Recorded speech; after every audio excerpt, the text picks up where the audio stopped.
Hello प्यारे दोस्तों, स्वागत है आपका इंटरव्यू क्लासेस में। बात करेंगे अपने क्लास 8 के एसएसटी यानी सोशल साइंस का जो सैम्पल क्वेश्चन पेपर है, मॉडल पेपर है, उसके कंप्लीट सॉल्यूशन के बारे में। हिंदी मीडियम का अपलोड कर दिया गया, ये अपने इंग्लिश मीडियम के लिए है, ठीक है ना। इंग्लिश मीडियम के लिए ये पेपर सॉल्यूशन है, ठीक है। और इंग्लिश मीडियम के लिए साइंस, मैथ्स, बाकी संस्कृत, हिंदी और इंग्लिश ये तो सेम ही रहते हैं, तो वो उनके और इन सभी के आपको खूब सारे पेपर मिलेंगे और उनसे आप बेहतरीन अपनी तैयारी कर पाओगे, ठीक है ना। तो आपके जो एसएसटी का पेपर होने वाला है वो होगा आपके 2 अप्रैल को, और उसमें आपको इसी में से क्वेश्चन खूब सारे रिपीट होंगे, ठीक है ना। तो उनके लिए आप बेहतरीन तैयारी कर लीजिए, अपने पैटर्न को समझिए, उसके अकॉर्डिंग तैयारी करते रहिए। कोई टॉपिक पे आपको वीडियो चाहिए तो आप कमेंट सेक्शन में लिख सकते हैं, ठीक है। तो इंग्लिश मीडियम के लिए इस सैम्पल पेपर का कंप्लीट सोल्यूशन हम देखने वाले, ठीक है। टोटल जो आपके मार्क्स हैं वो 80 मार्क्स का पेपर रहने वाला है। 2.5 आवर आपको मिलेंगे, ठीक है। 2.5 घंटे का आपको समय मिलेगा, जिसमें आपसे 1 to 8 ऑप्शन बेस्ड क्वेश्चन पूछे जाएंगे, ठीक है। मल्टीपल चॉइस क्वेश्चन होंगे, एमसीक्यूज, ऑब्जेक्टिव टाइप, ठीक है। पहला क्वेश्चन देखते हैं। The purpose of calling the Hurda conference was. क्या पर्पज था, क्या उद्देश्य था हुर्डा कॉन्फ्रेंस बुलाने का? तो करेक्ट ऑप्शन क्या होगा? फर्स्ट ऑप्शन है to stop the Maratha power in Rajasthan, या to limit influence of English, to reduce the unity of Rajput kings, all of the above. तो इसका करेक्ट आंसर जो होगा अपना ए ऑप्शन हो जाएगा। क्यों? क्योंकि जो मराठा पावर जो बढ़ रही थी राजस्थान में, उसको रिड्यूस या कम करने के लिए, रोकने के लिए अपने हुर्डा कॉन्फ्रेंस बुलाई गई थी, ठीक है ना। अगला क्वेश्चन देखते हैं। सेकंड क्वेश्चन है the first governor general was.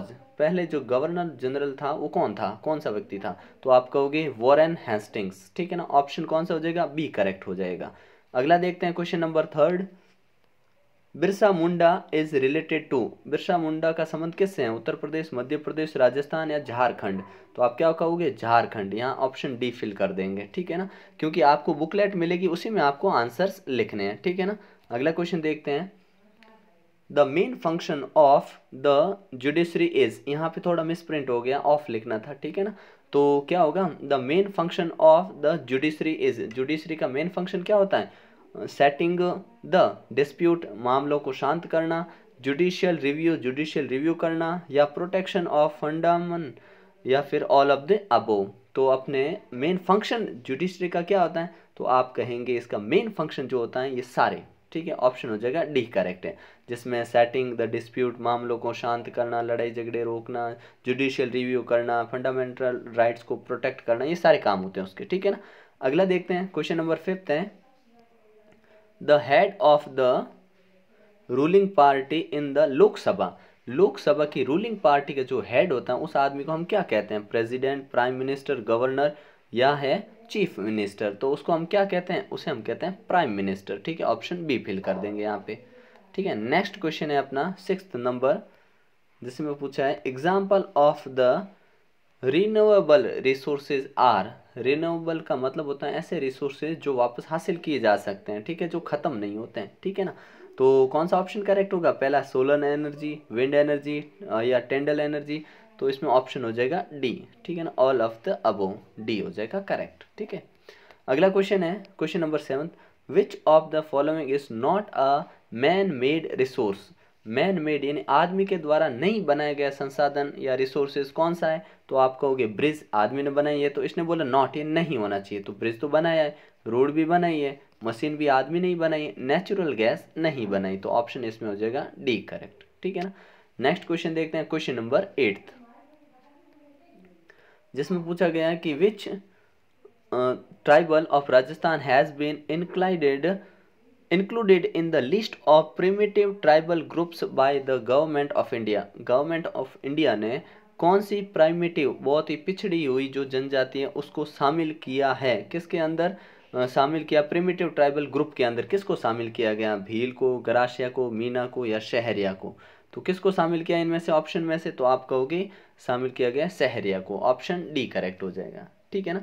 इस प्रकार से आपको ये आंसर देने हैं। अगला क्वेश्चन देखते हैं, क्वेश्चन नंबर 9, ठीक है ना। उनका यहाँ पे कंप्लीट सोल्यूशन। 9th में क्या बोला है आपको? कि आपको मैच करना है, ठीक है ना। मैच क्या करना है? सामने दिया हुआ है मस्केट। मस्केट का मतलब क्या होता है? मस्केट होता है अपने the gun used by infantry soldier. जो अपने इन्फेंट्री सेना के अंदर सैनिक होते हैं जो गन यूज करते हैं उसको कहते हैं मस्केट, ठीक है। फिर है मैच लॉक। मैच लॉक का मतलब होता है gun in which spark was given gun powder. जो गन पाउडर दिया जाता है उसके अंदर, बंदूक के अंदर छोड़ा जाता है, उसको कहते हैं हम मैच लॉक। ठीक है। अगला है मुफ्ती। मुफ्ती का मतलब क्या होता है? मुफ्ती यानी होता है a jurist from the Muslim community. Muslim community का जूरी, जूरी यानी मौलाना जो न्याय करता है, ठीक है ना, उसको बोलते हैं मुफ्ती। फिर है इम्पीचमेंट। तो इम्पीचमेंट क्या होता है? इम्पीचमेंट होता है अपने a charge of misconduct against a person. दुर्व्यवहार करने के अगेंस्ट में जो होता है उसको कहते हैं हम क्या? अ मिसपीचमेंट। ठीक है ना। अगला क्वेश्चन देखते हैं जिसमें आपको यस और नो में आंसर देना है। आंसर सामने लिखे हुए हैं, ठीक है ना। देखते हैं क्या होगा correct. People are the biggest resource of a nation. ये सही बात है, क्योंकि रिसोर्स मतलब जो कुछ भी कमी को पूरा करती हो, तो एक आदमी तो रह नहीं सकता, ठीक है ना। तो रिसोर्सेज, ह्यूमन बीइंग रिसोर्सेज है और बिगेस्ट है, ठीक है ना, अपने नेशन का, ठीक है ना। यूं पूरी अर्थ का नहीं है लेकिन नेशन का तो है ही, ठीक है। People generally prefer extreme climate. तो पीपल है ना जनरली एक्सट्रीम क्लाइमेट को प्रेफर नहीं करते हैं, तो इसमें लिखेंगे नो। ठीक है, नो यूं ब्रैकेट में लिख देंगे नो, सामने ऐसे लिखा वैसे, ठीक है। अगला है area with mineral deposit are more densely populated. देखो जहाँ पे मिनरल ज़्यादा होते हैं वहाँ पे पॉपुलेशन भी ज़्यादा होती है। क्या डेंसली पॉपुलेटेड होते हैं? तो हमने कहा यस होते हैं, बिल्कुल होते हैं, ठीक है ना। अगला है industrial area do not provide employment opportunities. जो इंडस्ट्रियल एरियाज है वो एम्प्लॉयमेंट अपॉर्चुनिटी नहीं देते हैं, तो गलत बात है, वो देते हैं। तो यहाँ पे ये बात झूठी लिखी इसलिए हमने लिख दिया नो, ठीक है। अगला क्वेश्चन है what do you understand by maximum wage act. यानी मैक्सिमम वेज, वेज का मतलब होता है मजदूरी। जो कम से कम मजदूरी का नियम है वो क्या है? तो वो क्या है देखो, according to the minimum wage act no one's salary, मतलब किसी की भी सैलरी है, should be less than a specified minimum amount. कोई अमाउंट फिक्स कर दिया जाएगा, उससे नीचे किसी की सैलरी नहीं हो सकती, और इसी को हम क्या कहते हैं? मिनिमम वेज एक्ट, ठीक है ना। मान लीजिए कोई आदमी, काम की बहुत ज़रूरत है और कोई काम नहीं मिल रहा है, तो कोई मान लीजिए 500 रुपये उनका पर डे है किसी मजदूर की, ठीक है ना, पर डे वेज 500 है। लेकिन मजबूरी में आदमी ने कहा कि तुझे कोई नहीं ले जा रहा, मैं ले जा रहा हूँ, तुझे 300 रुपये दे दूंगा। नहीं, तो ये गलत है, क्योंकि फिक्स हो रखा है 500 से कम में कोई काम नहीं करना है। तो इस प्रकार से बोलते हैं इसको क्या? मिनिमम वेज एक्ट, ठीक है। अगला क्वेश्चन देखते हैं right any two resources for reasons, है ना, reasons for the need of woman empowerment. यानी एम्पावरमेंट का मतलब हो गया महिला सशक्तिकरण, महिलाओं को जो मजबूत बनाना है उसके कोई दो रीजन बताइए। तो पहला क्या है? Providing protection to women against domestic violence. जो घरेलू हिंसा होती हैं उसे प्रोटेक्ट करने के लिए वुमेन एम्पावरमेंट जरूरी है, ठीक है। दूसरा क्या है? Women lack access to education. और वुमेन जो है उनकी लेक एक्सेस, बहुत ही कम पहुंच होती है शिक्षा तक, उसको बढ़ाने के लिए भी क्या? वुमेन एम्पावरमेंट जरूरी है। अगला क्वेश्चन देखते हैं why did the sepoy of merit Kent in year 1857 had objection in new cartridges। तो ये न्यू कार्ट्रिजेज थे ना, इसके अंदर जो मेरिट में सिपाही थे उन्होंने क्या, इनके अगेंस्ट ऑब्जेक्शन क्या था इनका? तो देखिए क्या ऑब्जेक्शन था। पहला तो मेरिट 1857 में सोल्जर्स है ना, ऑब्जेक्शन ये उठाया कि जो नई कार्ट्रिजेस थे ना, because cow and pig fat was used in them. तो आंसर यहाँ से लिख सकते हैं because cow and pig fat was used in them. उनके अंदर गाय और सूअर के मांस का इस्तेमाल हुआ था, ठीक है ना। तो ये रीज़न आप लिख सकते हैं। अगला देखते हैं Bhilwara is called the Manchester of Rajasthan why. Bhilwara को राजस्थान का मैनचेस्टर क्यों कहा जाता है? तो रीजन सुनिए, Bhilwara is called Manchester of Rajasthan because Bhilwara district is the biggest centre of manufacturing cloth. क्योंकि कपड़े बनाने का सबसे बड़े उद्योग जो है वो कहाँ है? भीलवाड़ा में है। तो अपना करेक्ट आंसर हो गया, ठीक है ना, सेंटर क्या? The biggest centre of manufacturing cloth, ठीक है ना। अगला देखते हैं 15वां क्वेश्चन। ये 4 नंबर का प्रश्न आपसे पूछा जाएगा। क्या है? Why did the East India Company put pressure on Indian farmers to cultivate indigo, explain the reason. ये जो कंपनी थी ना, ईस्ट इंडिया कंपनी, ये इंडियन फार्मर्स पे कल्टीवेट यानी लगाने के लिए कौन सी फसल? इंडिगो या नील की खेती लगाने के लिए क्यों इम्पोज कर रही थी या क्यों उन पे प्रेशर डाल रही थी? तो इसका आंसर क्या लिखेंगे? By the end of the 18th century, समस्या क्या थी कि by the end of 18th century the demand for Indian indigo grew further. 18th century जब एंड होने वाली थी उस समय इंडिया के अंदर जो नील थी, इंडिगो थी, उसकी ग्रू फर्दर, कहने का मतलब उसकी डिमांड है ना बहुत बढ़ने लगी थी। ठीक है, the companies agent and officials had invested in Indigo production, और उन्होंने इंडिगो प्रोडक्शन में इन्वेस्ट कर रखा था। किसने? एजेंट थे और जो ऑफिसर वगैरह थे, ऑफिशियल सब ने, है ना। But Indigo cultivation was not profitable for Indian farmers, लेकिन इंडियन फार्मर्स के लिए बिल्कुल भी प्रॉफिटेबल नहीं था। ठीक है, देयरफॉर इन 1859, इसी कारण जो अपने 1859 में thousands of cultivation was not profitable for Indian था। Thousand of ryots of Bengal refuse to cultivate indigo, तो थाउजेंड हजारों की संख्या में किसानों ने क्या किया? बंगाल के अंदर रिफ्यूज कर दिया इंडिगो उगाने के लिए। ठीक है, एज ए रिजल्ट, और इसके परिणाम स्वरूप the East India Company was pressure on Indian farmers to cultivate indigo, और इसी के कारण किसान उगा नहीं रहे थे। ठीक है ना, जो अपने फार्मर से उगा नहीं रहे थे, तो फिर सरकार ने उसको एम्फेसाइज किया और प्रेशराइज किया कि आप लगाइए। ठीक है ना, तो ये था मेन रीज़न। और इंडिगो लगाने से जो बड़े इन्हें बंजर हो जाती है ज़मीन, ये भी एक समस्या थी, तो किसान लगाना नहीं चाहते थे, प्रॉफिटेबल थी नहीं। ठीक है ना, अगला देखते हैं। नेक्स्ट क्वेश्चन है अपना, describe the types of subsistence farming. Subsistence farming क्या होती है बताइए। तो देखिए, subsistence farming can be classified as, पहला है इंटेंसिव सब्सिस्टेंस और प्रिमिटिव सब्सिस्टेंस फार्मिंग, ये दो टाइप के हुए। अब दोनों की डेफिनेशन क्या होती है?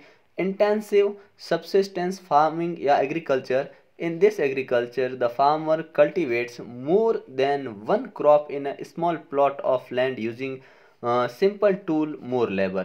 क्या करता है इंटेंसिव में? क्या करता है फार्मर जो होते हैं ना, एक ही क्रॉप लगाता है एक छोटे से प्लॉट में, जहाँ पे टूल उसके पास सिंपल होते हैं और लेबर उसके पास ज़्यादा होते हैं। ठीक है, तो क्या मेन पॉइंट हुआ कि वन क्रॉप ही लगाएगा। ठीक है ना, एक क्रॉप लगाएगा और cultivate more than one crop, more than one crop in small area, मतलब मोर देन वन लगाएगा ना, मतलब एक से ज़्यादा क्रॉप लगाएगा, स्मॉल प्लॉट ही होगा उसका, खेत छोटा ही होगा। ठीक है, और सिंपल टूल का इस्तेमाल करेगा और लेबर उसमें क्या होंगे? ज़्यादा होंगे। ठीक है, दूसरा होता है प्रिमिटिव। प्रिमिटिव में क्या होता है?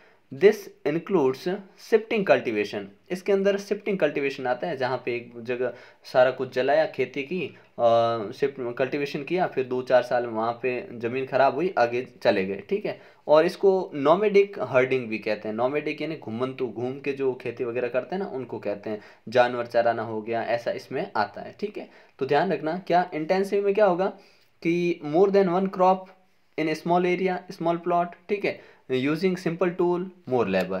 ठीक है, और ये प्रिमिटिव होती है जिसमें ये चीज़ें लगभग सेम रहेगी। ठीक है, टूल भी, औजार भी पुराने ही रहते हैं। ठीक है, लेकिन इसमें क्या करते हैं? शिफ्टिंग कल्टीवेशन आता है, जिसमें फसल को काट दिया जाता है, जो पेड़ पौधे खड़े होते हैं उनको काट के लगाई जाती है। अगला है explain the term industry and classify the industries on the basis of raw materials. Raw material के आधार पर इंडस्ट्री को समझाइए। ठीक है, तो देखिए इंडस्ट्री क्या होता है? Industry refers to economic activity that is concerned with the production of goods, extraction of minerals or the provision of services।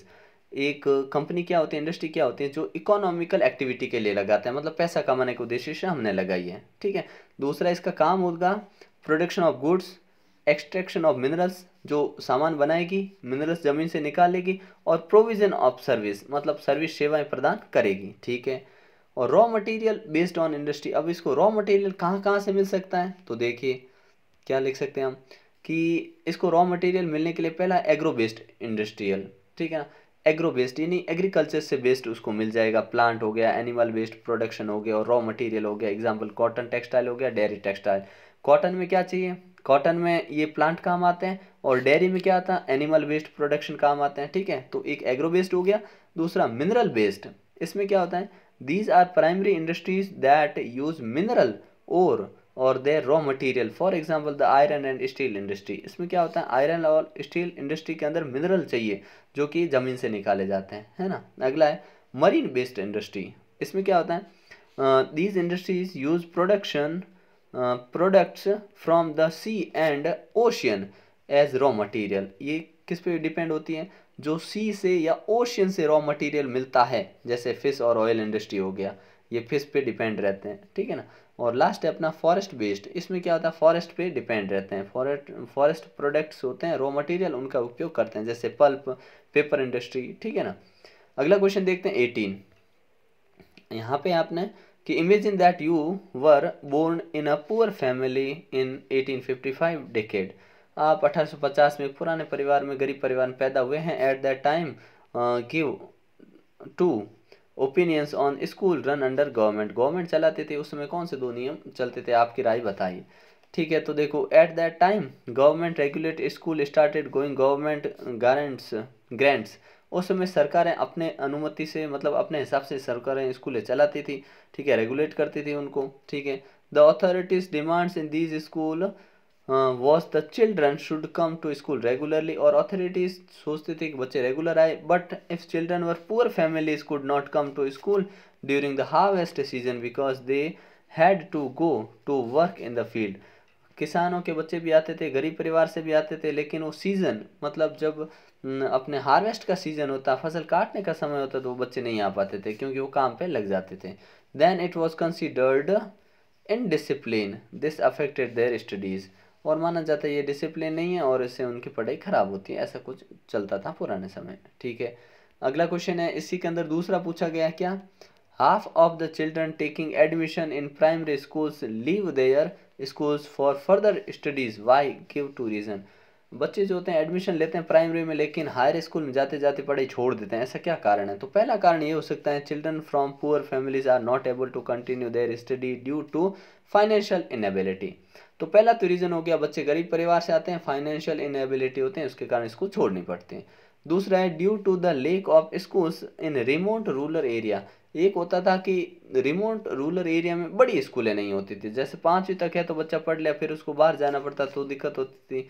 Children in these areas are not able to continue their studies further, और इस प्रकार से आगे वो पढ़ नहीं पाते थे, ठीक है ना। अगला है अपने क्वेश्चन 19वां, कंप्लीट द फॉलोइंग टेबल। अब टेबल पूरा करना है, ये वेरी कर सकती है, मतलब इसका आंसर आपका अलग और अपना अलग हो सकता है। क्यों, क्योंकि आपसे यहाँ पूछा गया था political parties are currently in power, power में कौन है, तो चलो अभी करंटली में आपके एग्ज़ाम हो गए, तब तक स्टेट में तो चेंज अभी नहीं होने वाले, ठीक है ना, इलेक्शन आपके एग्ज़ाम के बाद है, ठीक है। तो अभी बीजेपी है, स्टेट में है अभी बनी, और सेंट्रल में एनडीए है, ठीक है, ठीक है। अगला देखिए, इलेक्शन रिप्रेजेंटेटिव योर एरिया, ये आपका आंसर जिस हिसाब से हो आप लिख सकते हैं, ठीक है ना, चेंज हो सकता है आपका ये आंसर दोनों में, ठीक है। और ये कहाँ से वो भी लिखना तो आप मेंशन कर सकते हो। अगला है, विच political party is currently in opposition, opposition में दोनों ही जगह कांग्रेस है, ठीक है ना, ध्यान रखिएगा। और when will the next election will be held, अगले होंगे कब, तो 2028 में, ठीक है, 1928 में होंगे, और ये जो है वो अभी होने वाले हैं। स्टेट वाले तो क्या अभी हो गए, और अपने जो सेंटर वाले हैं वो अभी होने वाले 24 में, ठीक है। अगला है, mention two fundamentals rights which a person can use to emphasise his dignity and equitable treatment. तो 2 फंडामेंटल राइट बताइए, तो एक हो गया rights to equality and rights against exploitation, ये दोनों राइट्स आप लिख सकते हैं। फिर अगला पूछा, describe any 2 areas that show the identity of the marginalized community, marginalised community की कोई दो एरिया बताइए जिसमें उनकी आइडेंटिटी सामने आई है। तो देखो, some communities speak a different language and adopt different custom, कुछ कम्युनिटीज है जो अलग लैंग्वेज बोलते हैं, उसके कस्टम अलग होते हैं, ठीक है ना, कंपेयर टू द मेजोरिटी, और उनको कंपेयर किया जाता है मेजोरिटी से, hence the part of a society comes under the marginalized community, ऐसे को फिर हम बोलते हैं मार्जिनलाइज्ड कम्युनिटी।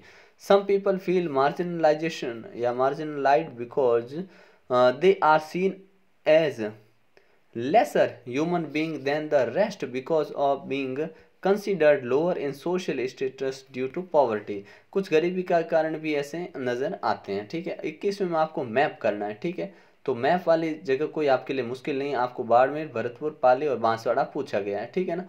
तो मैप के लिए अलग से वीडियो आ जाएगा जिसमें आपको सारे जो जिले हैं शानदार ट्रिक के साथ बता दी जाएंगे, भूलोगे नहीं, ठीक है। ये बाड़मेर हो गया, पाली हो गया, बांसवाड़ा, और ये हो गया अपने भरतपुर, ठीक है ना।